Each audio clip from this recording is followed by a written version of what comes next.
የደም ካንሰር ተብዬ ኬሞ መጀመር አለበት ተባል። በምድር ላይ አለ ከሚባለው የበሽታ አይነቶች ትልቁ ነው።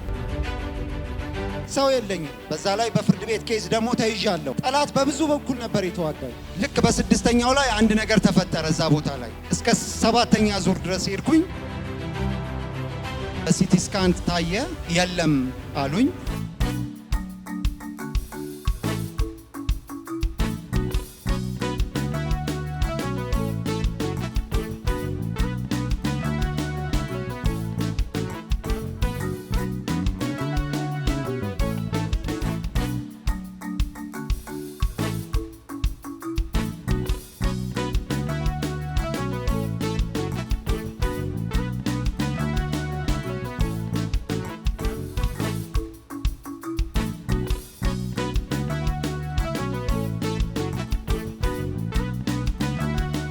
ስሜ ሙሉቀን እባላለሁ። ከአዲስ አበባ ነው።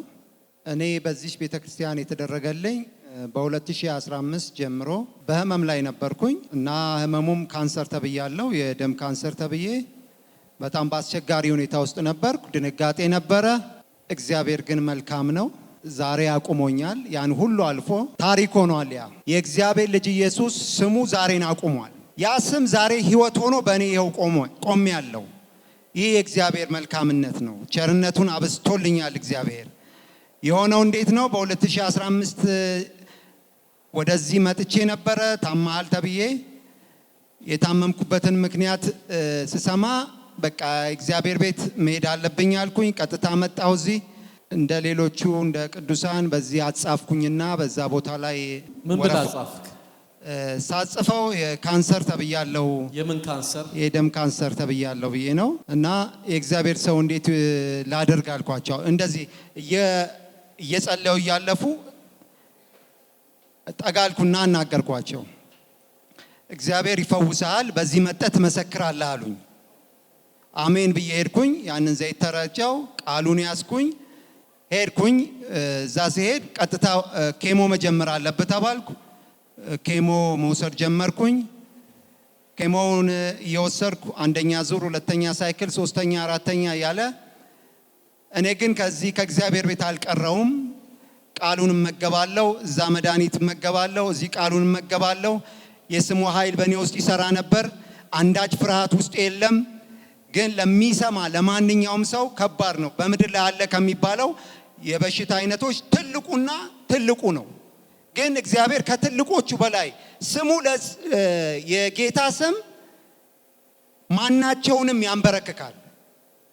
ስሙ ታላቅ ስለሆነ ለሱ ስም የማይንበረከክ የለም። ምንም ቢገዝፍ፣ ምንም ታላቅ ቢሆን፣ ከሰው አይምሮ በላይ ቢሆን እግዚአብሔር ምሕረቱን አግኖልኝ ያንን ኬሞ እየወሰድኩ እዚህ እየመጣሁኝ በመጨረሻ የኬሞ ውጤት እስከ ሰባተኛ ዙር ድረስ ሄድኩኝ። ከዛ በሲቲ ስካን ታየ፣ የለም አሉኝ። እግዚአብሔርን አመሰገንኩ። ክብር ሁሉ ለጌታ ይሁን። ክብር ሁሉ ለጌታ። ምኑ የለም አሉ? በሲቲ ስካን ይታያል እነሱ በሚያዩት በመሳሪያ። እሺ፣ ያ ነገር ካንሰርነት እንትን የሚለው ነገር የለም አሉኝ። ካንሰሩ የለም አሉ? ካንሰሩ የለም አሉኝ። አረ ክብር ሁሉ ለጌታ ይሁን። ክብር ሁሉ ለጌታ ይሁን። ክብር ሁሉ ለጌታ ይሁን። ስንተኛ ጊዜ ኬሞ ስትወስድ ማለት ነው? ለስንተኛ ጊዜ? 6 ጊዜ ወሰድኩኝና ልክ በስድስተኛው ላይ አንድ ነገር ተፈጠረ። እዛ ቦታ ላይ በሕክምና ስህተት ሊሆን ይችላል። የኔን ሲቲ ስካን ውጤት ወደ ሌላ ሆነና አጋጣሚ ሆኖ ጠላት ደግሞ መድኃኒን ስለሚያውቅ በሌላ ደግሞ እንትን ሊለኝ የሌላውን የሕክምና ውጤት ወደ እኔ ገልብጦት እንደገና ሌላ ችግር ሊፈጠርብኝ ሲል ጌታ ደረሰልኝ። በመሃል ጣልቃ ገባልኝ። ይህን ሁሉ አልፌ ነው። የእግዚአብሔር ሰው ግን እንዲህ ያሉ እየነገሩ ነበር። መልእክት ላንተ ከእግዚአብሔር ዘንድ ድምፅ ሰምተው ለምስክርነት ትመጣለህ፣ ትመለሳለህ። እግዚአብሔር የተናገረው በህይወታችን ይፈጸማል። አሜን፣ አሜን፣ አሜን፣ አሜን። እስቲ የተናገረኝ ጌታ በህይወቴ ላይ ይፈጸማል የሚል ሰው አለ? እንግዲህ ከኋላ የምታዩት ሊኖር ይችላል። ይሄ ኬሞ እየወሰድኩ እያለ ነው። በብዙ ችግር ውስጥ ነበርኩ እና ጠላት ደግሞ ያሳድዳል፣ ጌታ ደግሞ ይቀድማል። መሃል ይቀድማል፣ ጠላት ያሳድዳል። በመሃል ተቸገርኩኝ። ይሄን እየወሰድኩኝ እዩት፣ እዚህ ጋር ሰው የለኝም ከጎኔ። ጌታን ብቻ ነው የታመንኩት። ቃሉን የታመንኩት። ቃሉ ነው ነገሮችን ሁሉ የሚፈጥረው። አምኜ በመሄዴ ብቻ ነው ይሄ የሆነው። ከኔ አንዳች የሆነ የለም። የእግዚአብሔር ምሕረት በስቶልኝ ነው።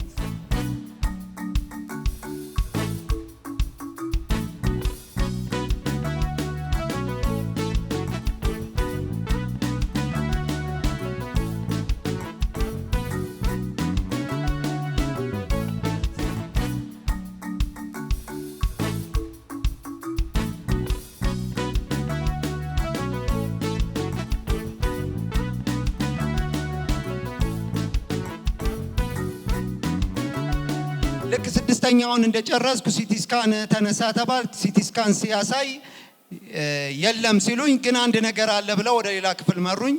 በሳምባ ላይ ያለ ያሳያልና ካንሰር ሆኗል፣ እዛ ላይ ነው ያለው። ስለዚህ ወደ ሌላ እንመራለን አሉኝ። ምንም አላልኩም። ለምን? እግዚአብሔርን ታምኘዋለሁ። አንድ ጊዜ ጌታ ይንካችሁ። በፍቅሩ ውስጥ እስከሆናችሁ ድረስ ምንም አይነት ፈተና ይምጣ፣ የጠራች የታመነ ነው። የጠራን ጌታ የታመነ ነው። አሁንም መጣው እዚህ ላይ ለሁለተኛ ጊዜ በሳምባ ላይ ካንሰር ተብዬ አጻፍኩኝ። የሚገርመው ያንንም እግዚአብሔር ቃሉን ተቀብዬ በዘይት እንትን ብዬ በዚህ ቦታ ላይ በጸሎት ስፍራ ላይ ሆኜ ሄድኩኝ ከእግዚአብሔር ጋር። ያው እለት በፊቱ ነው የምሆነው። እግዚአብሔር ምሕረቱን እያየው ቃሉ ምግቤ ነው። ሁልጊዜ ምግባም ልመገብም ነበረ። ቃሉ ግን ምግቤ ነው። ሁልጊዜ ቃሉን ወደዋለሁ። ለምን እንደሆነ አላውቅም። ሌሊትም ተነስቼ ቃሉ ላይ ነው ያለሁት። ሳላውቀው ሰው ታሞ እንዴት ይዘምራል? እኔ በካንሰር ታመሜ ሆስፒታል ሆኜ ይዘምር ነበረ። ውስጤ ይዘምራል፣ አፌ አይናገርም፣ ግን ዝማሬ ይመጣልኛል። በዛ ሁኔታ ያለሁኝ በዚህ ስፍራ እንደተጸለየልኝ ደግሜ ደግሞ ሲቲ ስካን ተባለ። በመሃል 2 ዙር ወሰድኩ። ደግሞ ስድስተኛው ላይ ነበርኩ ሲቲ እንትን የተባለው 2 ዙር ወሰድኩኝ። በዛ በ2 ዙርም አሁንም ሳምባ ላይ ያለው የለም ነፃ ነው አሉኝ። እግዚአብሔርን አመስግኑ። አረ ክብር ሁሉ ለጌታ ይሁን፣ ክብር ሁሉ ለጌታ ይሁን፣ ክብር ሁሉ ለጌታ ይሁን። ይሄን አድርጎልኛል እግዚአብሔር። ከዛ እንደገና ያችን እህትም ይዤ ልጄንም ይዤ መጣሁኝ።